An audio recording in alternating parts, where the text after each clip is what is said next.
Yo guys, welcome to the video. This is Josh or Milky, and in today's video I'm going to be going over the strategy that I've been farming over the past few days. It is a ton of fun. It's the most fun strategy that I've probably done this entire league so far, and it is involving all of the trials. Trial of Might, Trial of Machines, God of War, comboed with Generous, and that's how you see all these huge loot explosions. There's really not much that goes into it, but I am going to show you the deck that I've been using to make it as consistent as possible and to make these big FE explosions. Enjoy the video. So let's come into game and first talk about the purpose of this strategy. The thing I wanted to test when I first made this strategy was Trial of Might, because if you have gone into T8s and done any of the trials, you will notice that they drop substantially more loot, whether it be compasses, memory fragments, currency, embers, gear, you name it. Way more come from T8s. So I wanted to explore that and take advantage of it. So what I ended up doing was making this deck right here. Quite unusual deck. We don't include any monsters. There's no ember farming. There's no magic monster farming. It's all based around getting this card, so Perseverance, which is the Trial of Mights, and then Generous. And ideally, we're going to awaken them. So we're going to use remove a card from the plane, and awaken 3 trait cards. But it doesn't just work that way. There's a lot of nuance to this strategy. It's not simply plug and play. You don't just always hit these 3 cards and go. So we did include Pity, because if we somehow miss every single card that could give us an opportunity to hit our combo. So we used Pity, because then if we do miss everything, we can just use Pity and speedrun the maps and get some boss invitations, which is fantastic.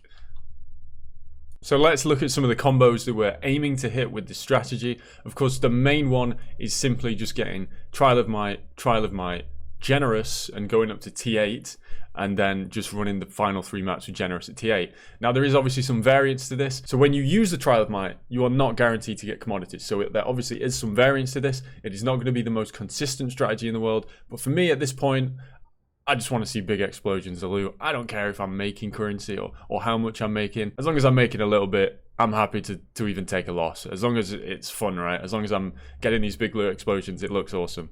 And then the example 2, kind of the big combo that we would ideally hit would be Honest, which is this card right here, the green one. Then we go Just, which awakens our cards. Then Sharp, which makes it so the items we get can be converted into currency. Then Might, Generous, whatever we have left. And the reason we want to use Sharp is on the occasion that we use Might and it gives us the item rewards, well, Sharp makes it so some of those are going to become fuel. It's not the best card in the world. It's not going to make it rain FEs like it did in some of the clips.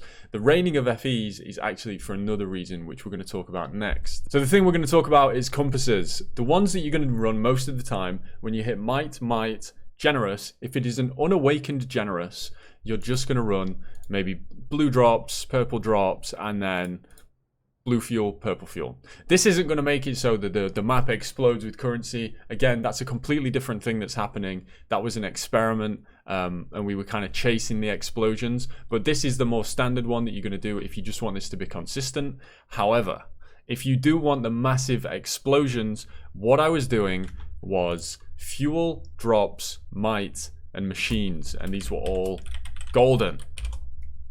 This is a high investment. This is huge. Fuel is 9 FEs, drops are like 5, might is 10, and machines is currently 15. Machines is far better because you can't get bad rewards on it. It can have legendaries, memory fragments, compasses, commodities. You can't get items on it.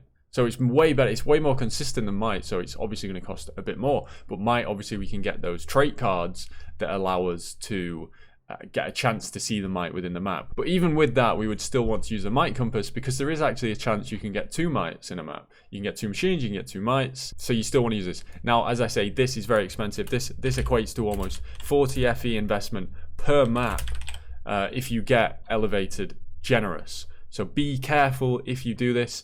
I was doing it as a complete gamble. It is a complete gamble, and there is no guarantee you're going to make currency. If you walk into the map and your Trial of Might decides to give you items, and your God of Machines decides to give you memory fragments, you're losing 40 FEs. Simple as that. So, only do this if you are willing to gamble. Yes, the loot explosions look cool.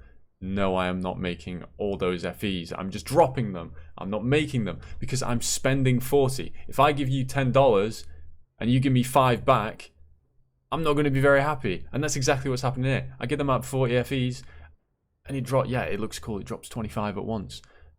I still lost 15 FEs. So it looks cool, but you have been warned, okay? I've tried my very best here to warn you. This is a gamble. If you want to make it consistent, simply do what I mentioned before, which is to use blue, purple, and blue, purple. You'll have a much better time. Now, honorable mention for the golden compass strategy would be embers and memory fragments, because this will add a bit of consistency, right?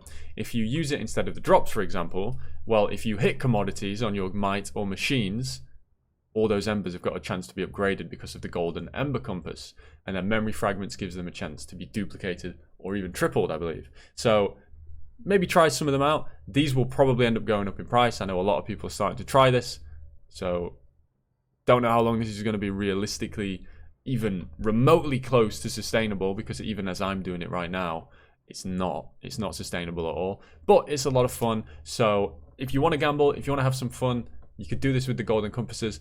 If not, use the lower ones. You will still make currency. I will have the deck in the description. Now, one important thing to mention in all these clips, just to be clear, I do not have chalk.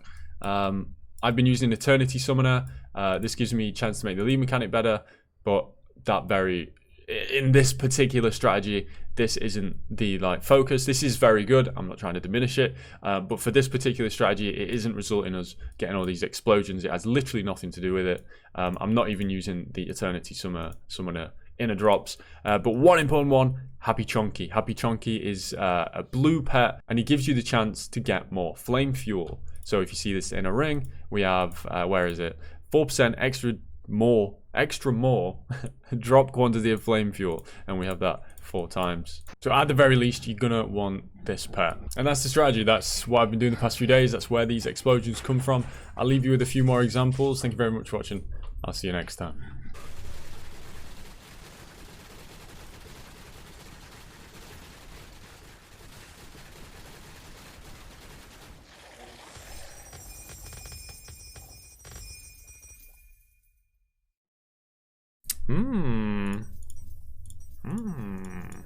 Wow.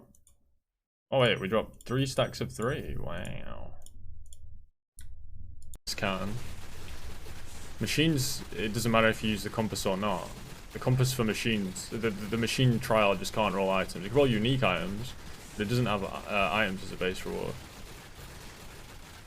Might does. Might has everything. So machines is more consistent, which is why it costs more.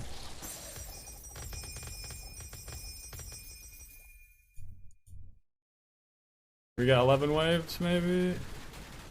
No.